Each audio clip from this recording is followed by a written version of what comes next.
Welcome back to The Explainer. Today, we're literally stepping out of the boardroom and heading straight out to the farm. We're diving into the highly tangible and, honestly, pretty fascinating world of agricultural accounting. We're unpacking IAS 41. That's the International Accounting Standard for Agriculture and Biological Assets. If you've ever wondered how on earth a business actually puts a hard financial value on a growing herd of cattle or an orchard full of fruit, well, you're in exactly the right place. Okay, let's dive into this. Here's our roadmap for the farm life cycle today. We'll start with the scope of IAS 41, look at the bearer plant exception, and figure out measuring biological assets. From there, we'll hit treating value changes, the point of harvest transition, and wrap up with accounting for new births. Section 1. Scope of IAS 41. Let's define the farm's assets. The absolutely crucial first step here is categorizing exactly what we're looking at. Get this wrong and your math is completely busted by the end. Basically, IAS 41 splits the farm into two main buckets: biological assets and agricultural produce. So, a biological asset? That's just a living animal or plant. Picture a cow standing in a field or a fruit tree rooted in the dirt. Agricultural produce, on the flip side, is the harvested product taken from that biological asset. Think the milk from that cow or the mangoes you just plucked off the tree.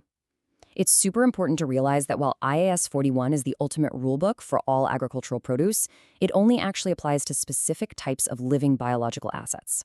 Section 2, the bearer plant exception. This is where a plant actually becomes property.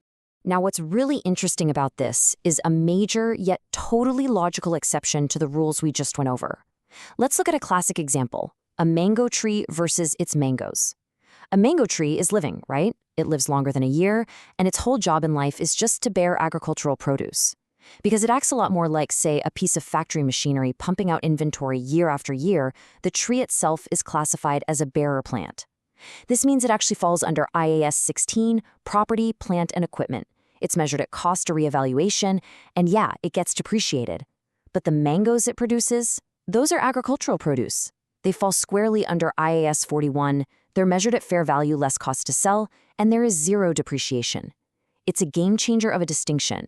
The living machine is property, but the output is agricultural. So, animals, always IAS 41. Plants, we gotta separate out those bearer plants. Moving on to Section 3, measuring biological assets. Let's look at the core accounting rule. Now that we know what actually falls under IAS 41, like our herd of cows or a field of wheat, we've got to figure out the math. How do we value these living, breathing things? If there's literally only one phrase you take away from this explainer today, make sure it's this golden rule: fair value less cost to sell, or FVLCS. Any biological asset governed by IAS 41 is measured at FVLCS the moment you acquire it, and then again at every single reporting date after that. It basically boils down to asking, what is this asset worth on the open market right now, minus whatever it would cost us to transport and sell it? And here is a massive takeaway from that golden rule.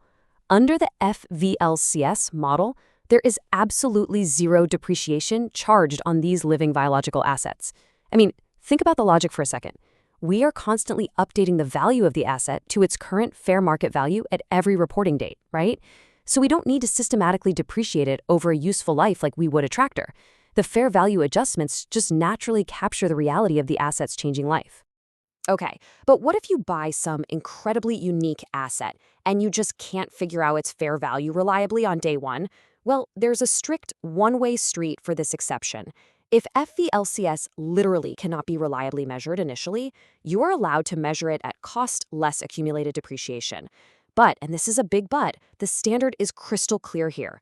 The very second FVLCS becomes reliably measurable down the road, you must immediately switch to the FVLCS model. And once you flip that switch, you're locked in. Going back to the cost model is absolutely not allowed. FVLCS is the ultimate goal here. All right, Section 4, treating value changes. Let's talk about the impact on the profit and loss statement. So what exactly happens when your asset's value fluctuates? Because, it's alive, it's going to change. Let me walk you through where that financial impact actually lands. The routing is incredibly direct. First, you spot any initial difference between your purchase price and the day one FVLCS. Second, at every reporting date after that, you calculate the changes in that FVLCS. Did it go up? Did it go down? And third, this is the big one. You recognize all of these differences and changes immediately in the profit and loss statement. No parking these changes in some separate reserve account. They hit the bottom line right away. And this brilliantly illustrates why IAS 41 demands such a high level of transparency, because these changes hit the P&L immediately. You can't just lump them together into one giant mysterious number. Your disclosures have to clearly split out two distinct types of changes. First, you've got changes due to physical changes, like, a calf growing into a massive cow. It gained value simply by getting bigger. Second, you have changes due to price changes. Maybe the animal didn't grow an inch, but the market price for cattle just spiked. Companies absolutely must separate these two factors out so that anyone reading the financials knows exactly why the asset's value moved. Section 5, Point of Harvest Transition. Time to leave IAS 41 behind. Let's move along and see how this builds towards the end of the agricultural cycle. You see, IAS 41 has a very strict expiration date. It stops supplying the exact moment a product is harvested. Step 1 is that actual point of harvest. It's the moment you pluck the mango or milk the cow. Right then and there, you measure the produce at fair value less cost to sell. Step 2 is the transition. The second that harvest happens, IAS 41 completely drops off. The item officially turns into inventory, which means we're now looking at IAS 2. And finally, step 3, subsequent measurement. That FELCS value you just calculated, that officially becomes your new cost basis for the inventory. Moving forward under IAS 2, you'll measure it at the lower of that new cost or net realizable value. It's just a seamless baton pass from one accounting standard right to the next. Finally, Section 6, Accounting for New Births. The calf rule. Okay, let's put all this theory to the test with a super specific real-world farm scenario. Imagine you're running a dairy farm. What happens when one of your cows gives birth to a calf? Is that new little calf considered agricultural produce, just like the milk? Think back to how we defined those buckets at the very beginning of the explainer. Well, the answer comes straight down to the strict definitions. A newborn calf is a completely new, living, breathing animal. That means it is a brand new biological asset. It is not harvested agricultural produce. The milk is the produce you extract, but the calf, that's an entirely new asset joining your herd. So, how do we actually account for this new arrival? Tying it all back to our golden rules. This newborn biological asset is instantly recognized at its fair value less cost to sell. And because you are recognizing a brand new asset that has inherent value out of nowhere, that initial gain goes straight to the profit and loss statement. Literally, the moment that calf is born, it positively impacts the company's bottom line. How wild is that? We have covered a ton of vital ground today, from navigating bearer plants all the way to newborn calves. But as we wrap up this explainer, I want to leave you with something to really chew on. Why do you think immediate P&L recognition of living, changing assets using fair value provides such a more accurate picture of a farm's true economic reality compared to just using a boring old historical cost?